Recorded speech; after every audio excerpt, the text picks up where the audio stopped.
ఇక కేంద్ర ప్రభుత్వం ప్రవేశపెట్టిన వందే మాతరం బిల్లు 2026ని రాజ్యసభ ఆమోదించింది. ఇప్పటివరకు జాతీయ గీతం జనగణమన ఆలాపనకు అవరోధం కలిగించినా లేదా అవమానించినా 1971 చట్టం కింద జైలు శిక్ష జరిమానా ఉండేవి. ఇప్పుడు ఈ సవరణ ద్వారా జాతీయ గేయం వందే మాతరం ఆలాపనకు అంతరాయం కలిగించిన అవే శిక్షలు పడతాయి. వందే మాతరం గేయాన్ని ఉద్దేశపూర్వకంగా అడ్డుకున్నా లేదా అవమానించినా 3 సంవత్సరాల వరకు జైలు శిక్ష లేదా జరిమానా విధించవచ్చు. రైట్, మా ప్రతిదీ శివ జాయిన్ అవుతున్నారు. శివ, ఇప్పటి వరకు కూడా జనగణ మనకు మాత్రమే ఉండేది. ఇప్పుడు వందే మాతరానికి కూడా దీన్ని ప్రవేశపెట్టారు. సో ఇప్పుడు ఆ శిక్షలు దీనికి కూడా వస్తాయి. ఎలాంటి అభిప్రాయాలు మనకు బయట నుంచి వినిపిస్తుంది?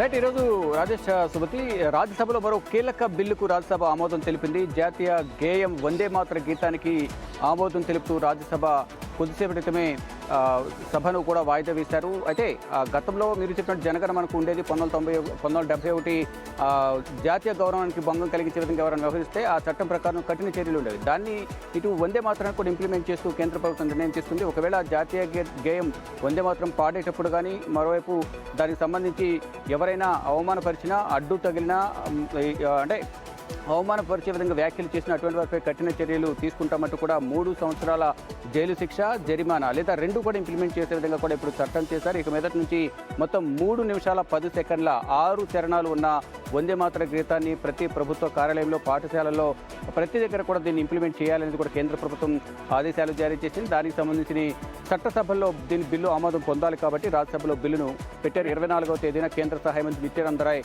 బిల్లును ప్రవేశపెట్టారు. దానిపైన విపక్షాలు, అధికార పక్షానికి సంబంధించిన ఎంపీలు వారి అభిప్రాయాలను తెలియజేశారు.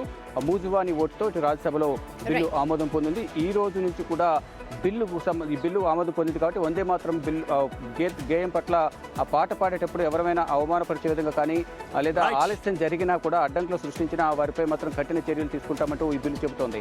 Right, thank you Shiva. ఇప్పటిదాకా జాతీయ గీతంకే ఉండేది, ఇప్పుడు జాతీయ గేయం కూడా అదే రెస్పెక్ట్ వచ్చింది. అంటే జాతీయ గీతాన్ని ఏ రకంగా గౌరవించాలి, జాతీయ గీతాన్ని అవమానించినా, దాన్ని ఉల్లంఘించినా ఎటువంటి శిక్షలు ఉంటాయో అవే సేమ్ ఇప్పుడు జాతీయ గేయానికి కూడా వర్తిస్తాయి. Right, okay.